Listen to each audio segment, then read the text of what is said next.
So when the world went into lockdown earlier this year, like many of you, I thought it was the perfect time to get a sim rig. It was something I always wanted, though it was of course the worst timing ever due to the massive demand and shortage of available stock, but I managed to build a rig that I'm really quite happy with, so I thought I'd share my setup in this video.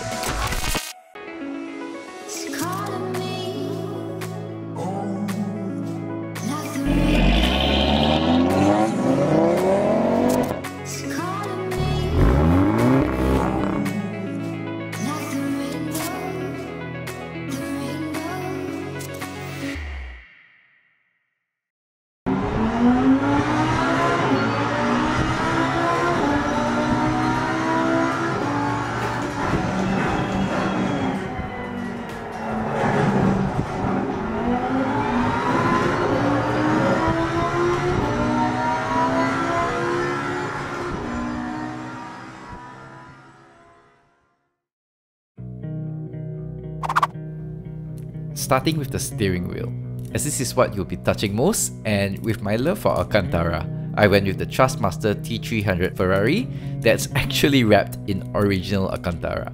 I was also considering the Logitech G29, but this just seemed much less like a toy, and I love how it looks. The shifter pedals are also quite satisfyingly clicky.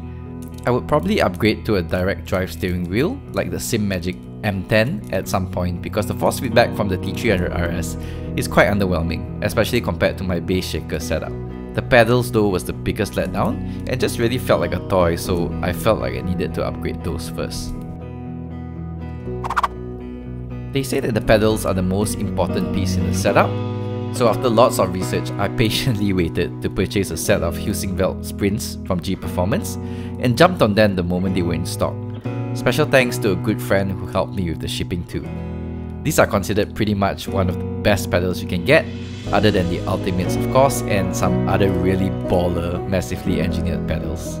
They took a bit of adjusting to get to where I like them, and in all honesty, it's probably a bit wasted on me, as I'm quite lazy to adjust things further, though its adjustability, both physically and in its software, is its biggest strength.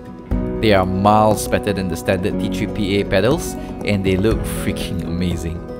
They are a pretty big investment though, and as a beginner slash casual sim racer, I probably would have been happy even with the Thrustmaster TLCM pedals. Now on to the rig itself. After some research, I decided to go for the Simgearz GT.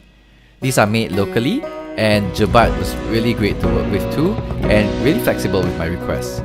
For the seat, I went with the bright Cuga replica, mainly because of stock availability during lockdown, but I would probably have preferred a full bucket. I really love the rig though, and it's so much nicer than mounting the steering wheel on a table, which I did initially. It looks so good, even just sitting there, and it's really solid with virtually no flex that I can feel. It's easily adjustable as well, and I went with a set of heavy-duty casters to raise the rig up, as well as allow me to easily move the rig when needed. I also had them make me a phone holder and mounted an old phone that I had lying around. It just looks so cool running the dashboards in SimHub. I think there are a lot of other customizable options available too that you'll just need to talk to them about. I really recommend them, and I'll leave a link to them in the description. So I did quite a bit of research on this and decided to go with a 2 bass shaker setup, one in the front under the pedals and one directly mounted behind the seat. I found a really great company locally called TechX that carried the Aura bass shakers and paired them with a Fosi audio amp and some speaker cables. Installation was pretty straightforward, and setting it up in SimHub took a bit of research and trial and error, but there are quite a few tutorials out there that you can follow. I think this bit of kit makes such a big difference in the immersion that you get out of the rig. It just feels alive and so dead without it. The best thing of course is the kick you get when shifting gears. It's really addictive. If you ask me, this was really a worthwhile investment, as it's not that expensive, but it makes such a difference.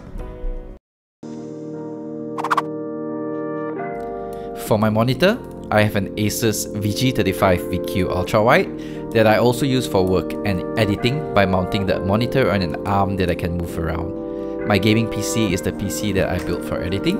It's an 8700K with 32GB RAM and a Vega 56, and it's perfectly adequate for my needs right now, especially as my monitor's refresh rate is only at 100Hz.